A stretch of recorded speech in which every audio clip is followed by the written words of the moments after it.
Hi, welcome back to another episode of Cold Stream Rod Shop. I'm Derek Fraser. In this week's episode, we're going to work some more on a Camera Ladies Roadster. In last week's video, I was talking about how I was having problems with the wire ends. I bought some cheap wire ends off, well, I didn't think they were cheap. I thought they were pretty good. Shrink tube wire ends off of Amazon. Went to use them, was all set up to do a bunch of stuff. And when I went to crimp them, they just weren't holding. So I had to stop on that and then go back to what I was using before. If you watched last week's video, what we're doing now is I'm using the regular plastic ones here that we've been using all along. These tiny little ones that everybody's used to seeing. You pick them up at Harbor Freight or Princess Auto or O'Reilly's or whatever auto store you go to. We're going to use these. We're going to use our regular crimping tool. And then what we're going to do is we're going to seal the ends with some shrink tubing. So what I did at the end of last week's video, I rewired a bunch of stuff here. You can see on the end of the coil here how it kind of finished it off. Instead of seeing like the green or the red or the blue plastic ends, we're just going to cover them up with the shrink tubing just to make it look a little nicer. I don't know that it makes the wiring any better. It may actually hold it on a little better, but I think it just finishes it off a little bit better. So what we're going to do from here forward with the rest of the wiring is I'm going to use that same approach to the rest of it. So what we will do probably next, I need to run, there's a really long harness here for the wiring in the front. We're going to probably, instead of coming through the firewall up here, I think I'm going to put a hole down on the bottom of the firewall there, kind of keep it out of the way, run it along the inside of the frame rail. We don't have the lights in the front right now, but I want to run that there to kind of get it out of the way. And then we would also take the rear harness for the rear lights, which is basically just the blinkers and the license plate light. So that's this harness. I've got to put a hole through here in order to run it up through there. We'll get that out of the way with, and then we'll start messing around with some of the dash stuff. Now, what we're going to do on this one, the same way that we did on both of the other cars, I've got an aluminum insert. It's not here right now, but we're going to do some engine turning on that insert. Now, I've done a video on that 2 or 3 times before because I really like it. It's really simple to do. What we'll do that for this as well, and then we'll start putting some of the gauges in. And then also, I got a few things left to do on a 35 pickup bed. We want to wrap that up this week. Now the pickup bed, what we're doing, we're basically doing the metal finishing onto it, finishing the wood. We're going to take the pickup bed and probably stick it on its side for the time being until the owner can come get it. He's then going to take it up to Jeff York Restoration, and they're going to do some of the kind of prime it up for him. It may be coming back here for us to do some of the body fill finishing work. I'm not really sure just yet, but the goal this week is to finish that off, get that out of the way, and then follow along and we'll see what we're doing next after that. So this is our 32 Ford pickup bed that we made a couple of years ago. What I've been asked to do on the 35 pickup bed is basically create something like what we see here.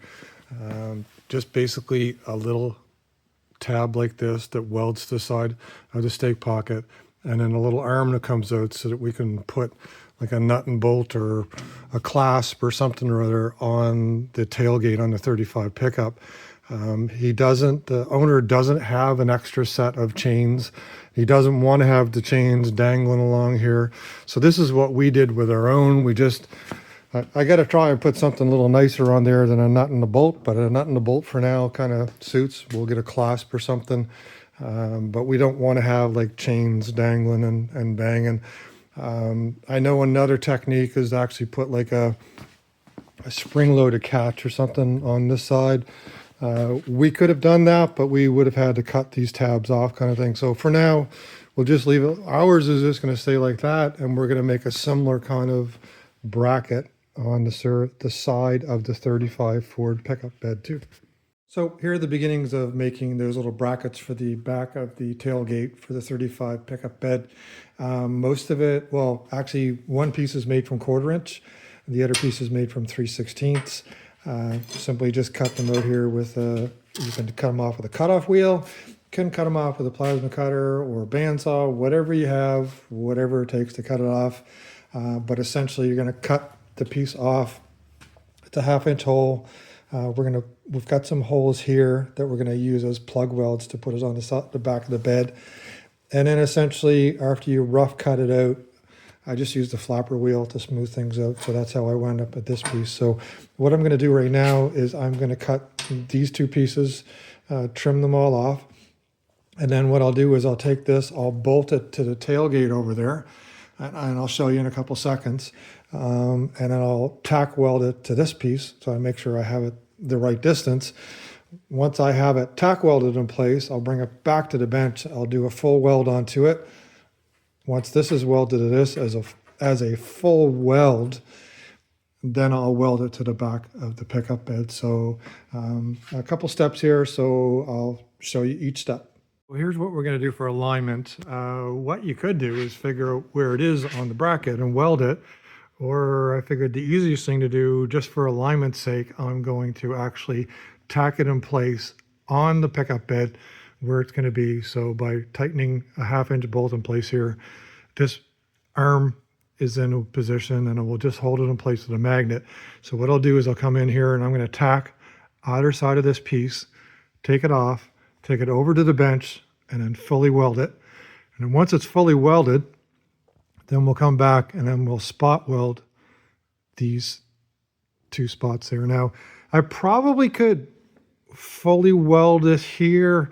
It just said over on the bench I could probably have better control and do a nicer job of, putting a nice little weld across there. I'm a pretty decent welder, even in awkward positions, but best thing to do is just, tack it in place where you want it to be, get in a comfortable position over on the bench, and then fully weld the top and the bottom. So that's what we're going to do in this case. So there's the 2 brackets finished welded here on the bench. I just took the wire wheel and just cleaned them up just a little bit. TIG weld would have been nicer, but I grabbed the MIG welder and we got her done. You're not going to be able to see once this gets a little bit of paint onto it. Even on the 32 pickup, this is the way we did them. So right now I'm going to take those back over onto the pickup box and I'm going to weld them to the side of the stake pockets next. So there's the tailgate brackets all welded on right now. I did a plug weld here and there, kind of wire welded up on both sides. Now, one thing I did do a test onto it to make sure that my plug welds were actually into the stake pockets really good. I took a large adjustable wrench, put it on the edge of here, and then actually had to bend these down a little bit because when I put them in place, everything was square, but as the tailgate bends away, actually when it comes up, this lip has to come down just a little bit. So right now we've got a little bit more clearance than what we did when we welded it together. Just gonna take the bolts out like that, so the tailgate can come up. And right now it does not. There we go, try to focus. It does not hit the end. So everything is good on that right now. Next up, there's 2 more things that we have to do. I have to cut the stainless steel strips over there to fit the bed and then drill the new holes into it. And then what we'll do is the existing holes, I think what I'm going to do is ask the owner to give me some stainless steel carriage bolts. I'll cut the bottoms off and then I'll TIG weld them underneath to fill up the holes there. We're just trying to make do with the stainless steel strips that we have, and then kind of make it intentional with the bolts. Actually, the bolts won't be evenly spaced, but they'll all be in the same place, with the exception of the battery box. The battery box holes will have a double set of holes, as you can see right there, because the short strips will be cut off. The other thing we need to do, we'll put the bed in the box, and there's a lip here. There's a piece of 18 gauge sheet metal that actually covers across the back here, covers the hinges up, and covers the bolts up. We need to make those, so gonna work on those next. Well, on the stainless steel strips, I thought I was a little worse off than before. Previous episode, I mentioned that none of the holes on the stainless steel strips would line up with the holes we have on the pickup bed. But what I didn't account for was that I made some new holes here because of the battery box that we're going to use. So what I'm going to do is use the battery box holes as the main holes across here. And then we'll use these holes across the back. Now we're going to have to drill some new holes across this cross member and across the back. So there's going to be one row here that has to be plugged, a second row, and a third row that'll have to be plugged. So again, what we're going to do, I realize it's not ideal to plug them up and cut new holes, but what we'll do is we'll make it look intentional, that there's a nice pattern to it just the same, and that way we get to use up these stainless steel strips that were for another vehicle.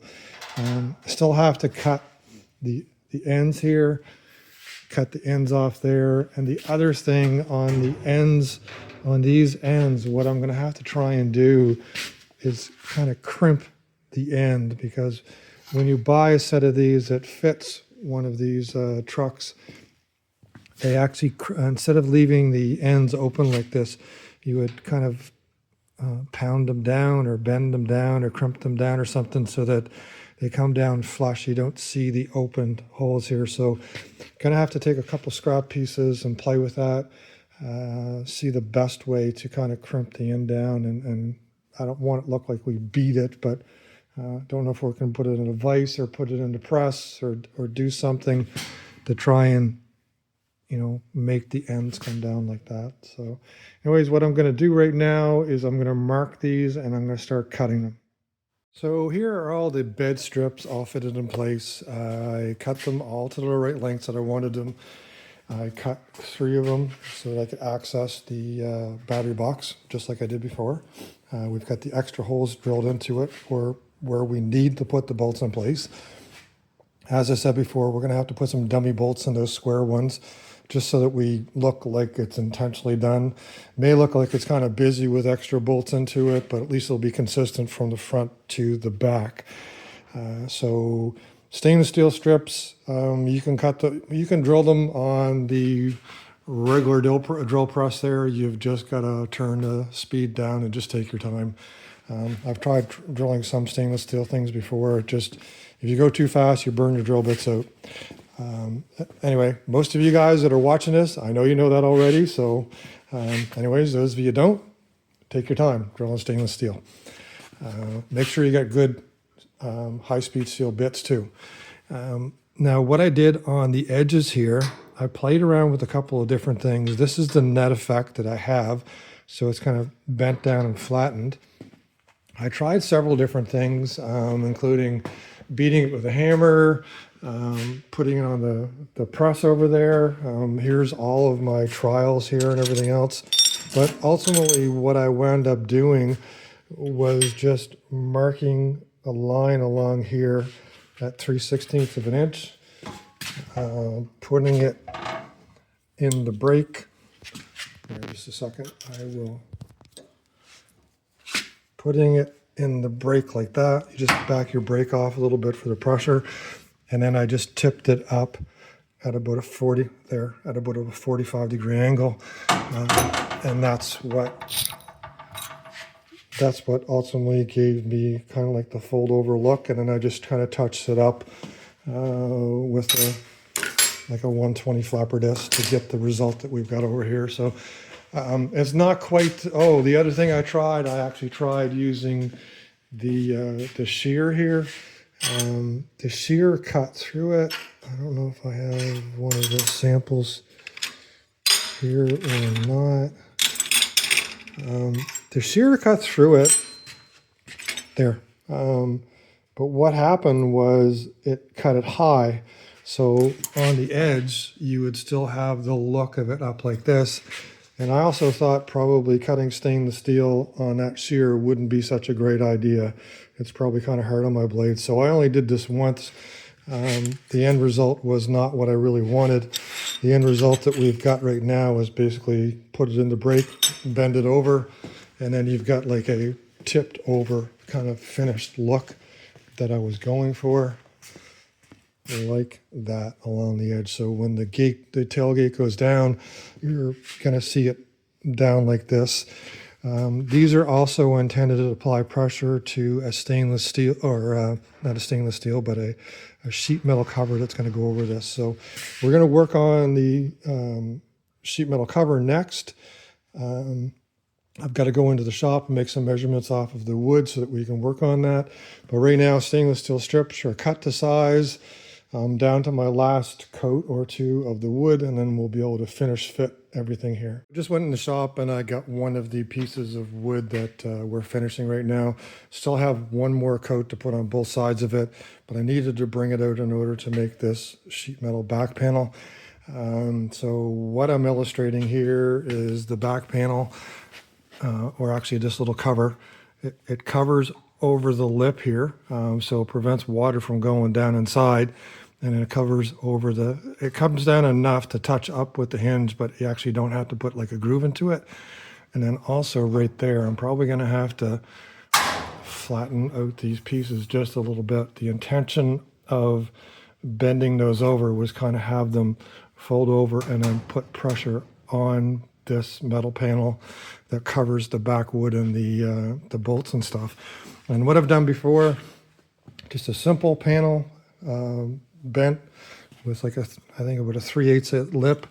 So what we'll do later is when we have this done, all it needs to hold it in place is like a little number 8 screw. You drill and put it in here in each corner, and then the friction of these individual strips will actually hold that cover in place.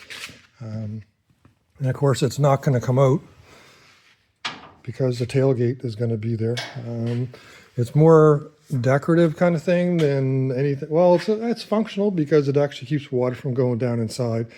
But originally, these boxes weren't exposed wood. They were wood planks that sat on top of the sub rails, rough ones, and then there was a sheet metal deck that was on top of it. So converting these over, you have to do a little bit more to kind of make it look good, but this is what we're doing. So one more thing, what we're going to do now, I'm going to try and finish, well, I will finish off all of the wood, get the coating onto it, and we'll do a final fit with all the pieces of wood in place, put all of the screws into it, and then ultimately have to take them out again to get the primer done on the box. But moving closer and closer to the last things to send her out for primer.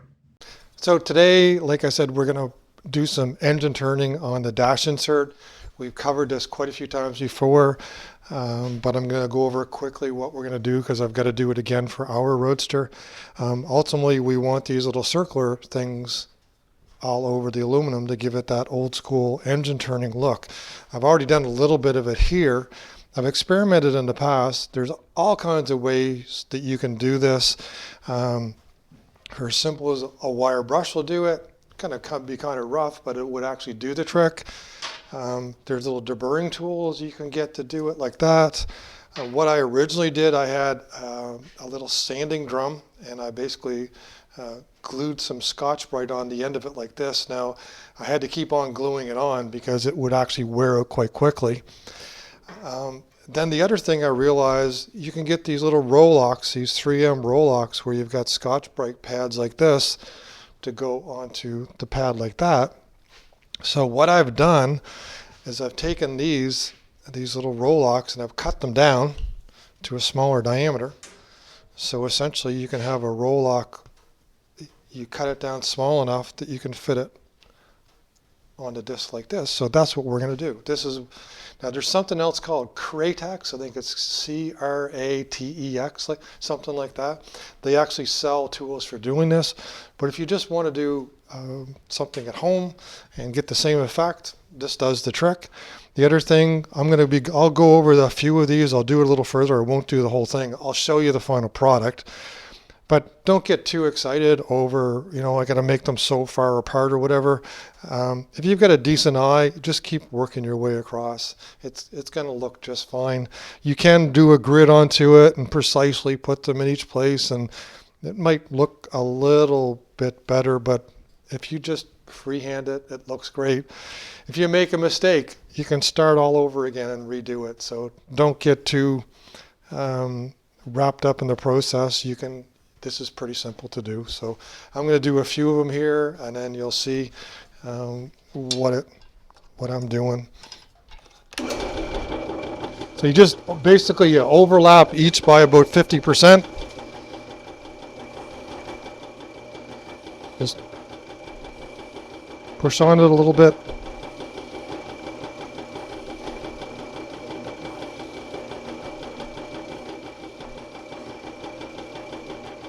And just work your way across.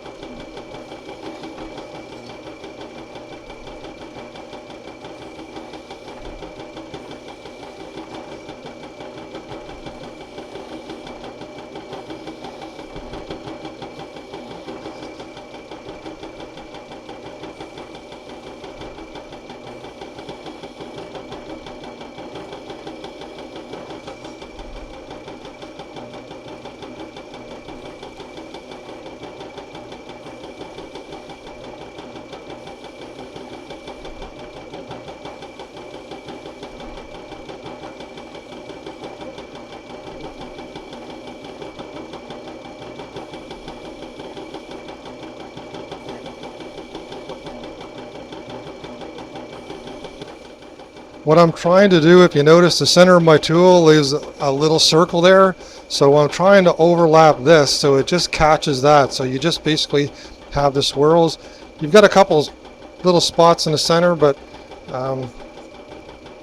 just want the swirls.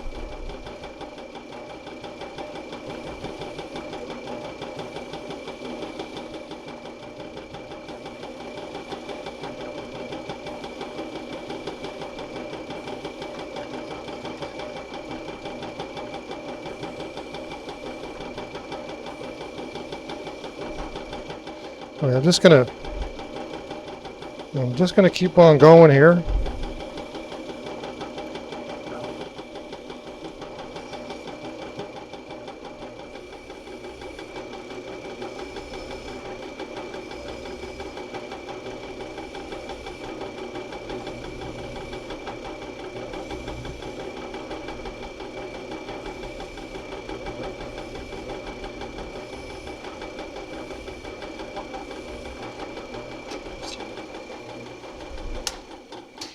And that's it. It's imperfectly perfect, if that makes any sense.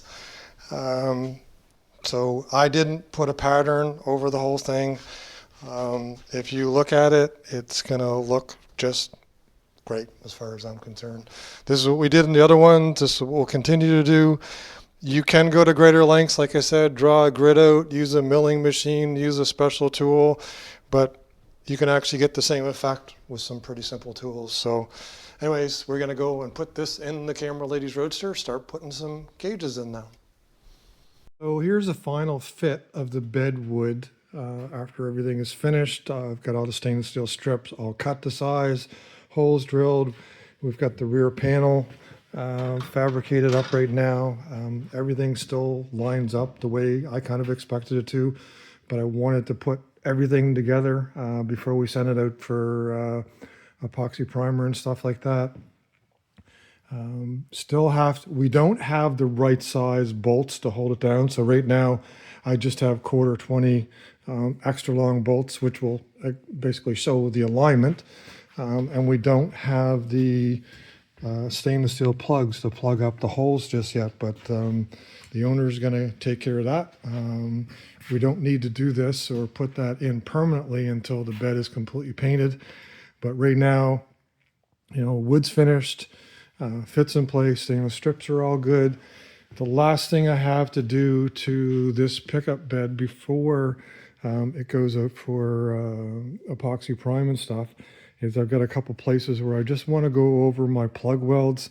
If there's anything kind of sitting a little too proud that would look kind of out of place, we want them to look kind of like a rivet or a spot weld, so we're intentionally not trying to make them look perfect. We're kind of trying to make it look like just a average, 35 Ford pickup bed, without going to the show car quality kind of finish onto it kind of thing. So I'm going to go over it now and get it ready to go to the next step.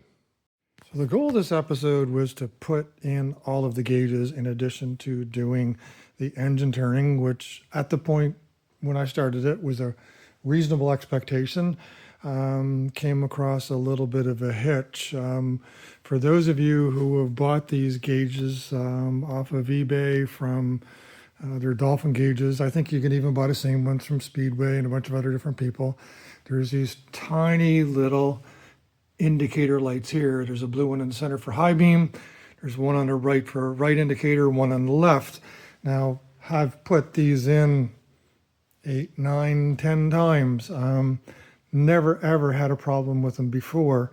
But one thing that happened before, when I was doing Brenda's Roadster, we were missing some of these little indicator lights. So I just donated the one from my kit, put it in their car, and everything was fine. And then I went and ordered some replacement ones.